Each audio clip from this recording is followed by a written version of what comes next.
What is up, y'all? Welcome back to the channel. My name is Brian, and today we're talking about Opal's 4K camera. I wanted to make this video because I saw a lot of Opal camera reviews come out around the same time, which generally means these posts were sponsored. So I kind of wanted to buy it for myself and see what this was all about from a completely non-sponsored point of view. So that's what this is going to be. So if you haven't heard of Opal or the C1, essentially it is supposed to be the webcam of webcams. It's a 4K, $250 webcam that they say is basically DSLR quality on a webcam for the first time. That's actually on their homepage, like the DSLR quality for the first time thing. So very big statement to make, and we'll dive more into that in a second. The other interesting thing about this camera is that it's not just like a no-name camera that came out of nowhere. It has a lot of big investors. So Benchmark, which is like a VC firm, they're like the biggest one leading the rounds, but also MKBHD and Casey Neistat are both investors in this company. So they post about it quite a bit, or like it's in their pictures and things like that.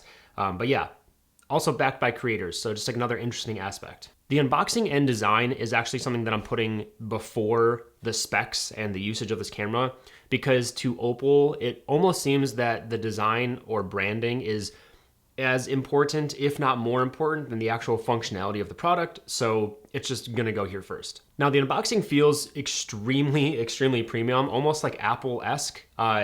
Everything that you unbox feels like it has its place. I mean, even the little key to tighten the bolt for the mount has like its own specific little cutout for it to fit in. It's not in like a plastic bag or anything. Everything's presented as if it has a place. In the box, you're basically gonna get the camera, you're gonna get the key to like tighten the camera to the mount, and then of course you're gonna get the mount and a USB-C coiled cable. All of these are gonna be color coded to the color that you choose. So I went with black. If you do the white, which is the only other option, all of these accessories are gonna be white. Now the funny thing also is you can tell that the design of this is extremely important to them. There's a whole section on their website about the design of it, but they actually specifically say it's less than 2% plastic and it's machined metal. I think there's like a composite of different metals that they use, but then even the actual camera itself, like the metal, it has this like splattered texture effect going on. I can't really explain it, but you can obviously see it on camera. So even like the metal isn't just like a metal body. Of course, it has to have like a little flare to it. Now, when you're looking at the front of the camera, you're obviously gonna notice two things: the lens and then the array of microphones on the front. The lenses are actually pretty cool because it comes with this like magnetic lens cover with a felted back. So you can put it on or take it off whenever you want to. And there's no like hinge mechanism or anything, just a little magnet to attach it. Just another little design detail. I'm sure they spent weeks going over how they should handle that. And then of course you have the mic array, which we'll talk about later because it's actually a pretty cool feature when you dive into it. On the back of it, you're going to have a heatsink and the USB-C port. The heatsink's a little interesting because they don't actually talk about the heat dissipating abilities or anything like that on their website. I'm assuming because they actually had problems with overheating in the past, so they probably don't want to draw attention to this, even though, I mean, as a design aspect, it does look pretty cool. So, you know, that's something. And then lastly, on the bottom, you're gonna have a 1/4-20 mount. So you can actually mount this to anything that takes that, which is basically everything, tripods, kind of whatever. Standard is 1/4-20. And of course they have a little bit of branding on the bottom. To me, it's almost like Hypebeast inspired almost, because it's like Opal Camera Inc., C1 embossed. I don't know. Overall, it's hard to say that this isn't the best looking webcam I've ever seen. I mean, it could probably just like sit on your shelf and look like a piece of cool technology. In terms of like target market, I feel like it's me. I really like premium tech, high-end, well-designed, well-looking things that feel good in the hand. This is all of that. It feels heavy, it's metal, it has all the design details that you could ever want. So in terms of the actual first impressions, design, 10 out of 10, this thing's awesome. Specs. The specs on this thing are actually pretty impressive for a webcam. So in terms of the actual camera, we have 4K quality at 60 FPS. And then on the front, this is what I was talking about. This is what they call their mic mesh, which essentially is an array of microphones in the front that are supposed to dial in on your voice, the speaker. And then on the back, there's little holes for microphones in the back. And the back-facing microphone is basically supposed to read the ambient level of noise in the room while you're talking and actively noise cancel or filter out that noise while you're talking. So it's supposed to essentially just make the audio better. Your audio is going in, the back of it is taking in surrounding ambient noise and supposed to be filtering it out of, your input. So pretty cool concept. Okay, this is a good test. Just doing the audio. It's basically mounted exactly where the MacBook normal camera is. So yeah, testing the audio quality. Curious about how this mic mesh array is going to turn out, but I think it's pretty good. There's music playing in the background. If you can't hear it, that's a good sign because I can hear it. The sensor inside of this thing is the IMX378, which is actually the first sensor they used in the first Google Pixel. So yeah, I don't really know what that means to the average person. The image quality should be 4K 60 at the end of the day. That's what people really care about. But the other interesting thing is that I actually had to find that information on a Verge article. Opal doesn't post that information on their website. I don't know why. It feels like something that you'd want people to know, or they don't want them to know just because it's an older sensor. At the end of the day though, it doesn't really matter the age of the sensor, as long as you're getting 4K 60 quality like they say. I don't feel like you're being misled in any way. And then in terms of the mount, you can adjust this thing essentially any which way you'd want. It can open all the way up, completely flat, fold. So no matter where you're mounting this, you can kind of fit it everywhere you'd want to. I don't think you're gonna have a problem with that. And then also on top of the mount, there's this little extra part that can come up and swivel. So you have endless configurations if you wanna mount this anywhere. So you might be wondering, how do you actually use this thing? What is the end result? So essentially you plug it into your MacBook with the coiled USB-C cable they gave you, and you can use this directly as a webcam by itself. You don't need any software if you don't want to. You can just select that as the input source and it'll just work. However, Opal also has something they call Composer, which is basically their version of the software for their webcam.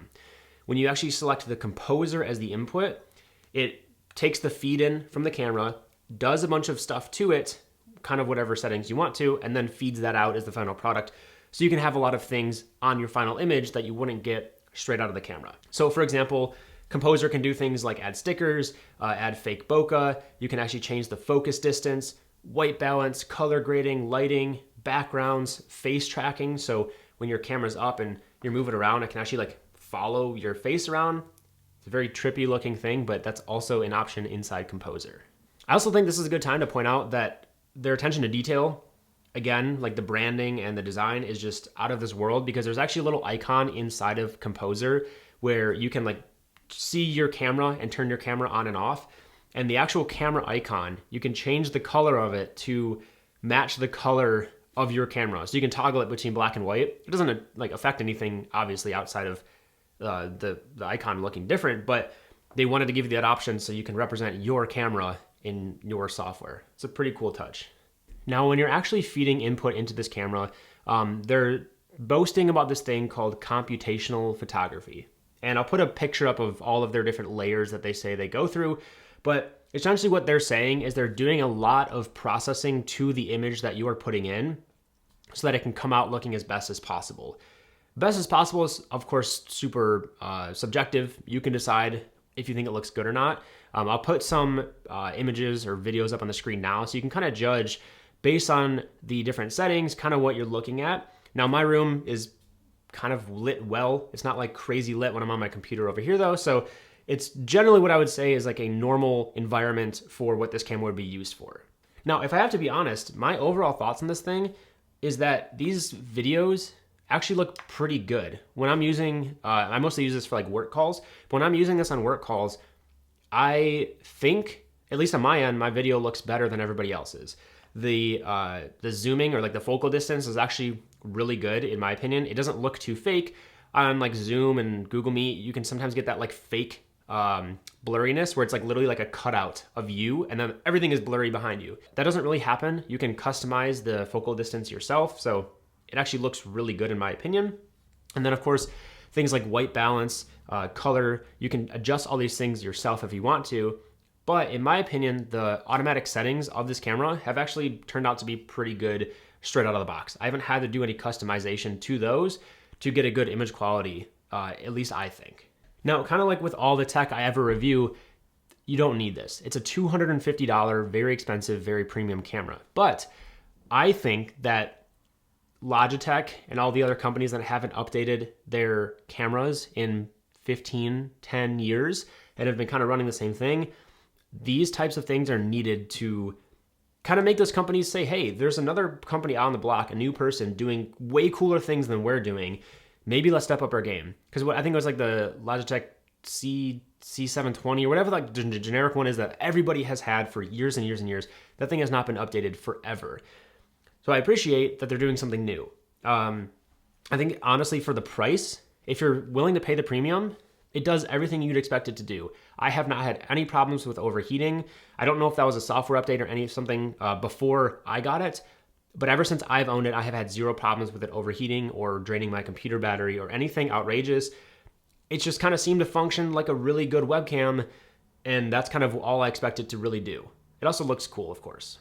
So I would say overall, I think it's pretty worth the money if that's what you're looking for. If you're looking for a nice premium high-end camera that's going to look really good and give you a lot of customizability, yeah, it's a really good bet. The one thing I'll mention with companies like this, they're very young, they're very new. At any point, they could go away and your software kind of becomes irrelevant, whereas Logitech's going to be around forever and probably updating their software for another 100 years. So that's always one thing to think about.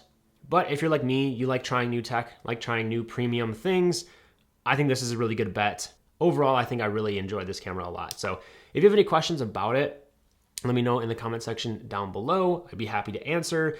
I know there's been like a little bit of negative press about these things. Everything that I was looking up was pretty negative. So I just kind of took the leap and did it, but pretty happy I did. So if you have any questions, let me know in the comments down below.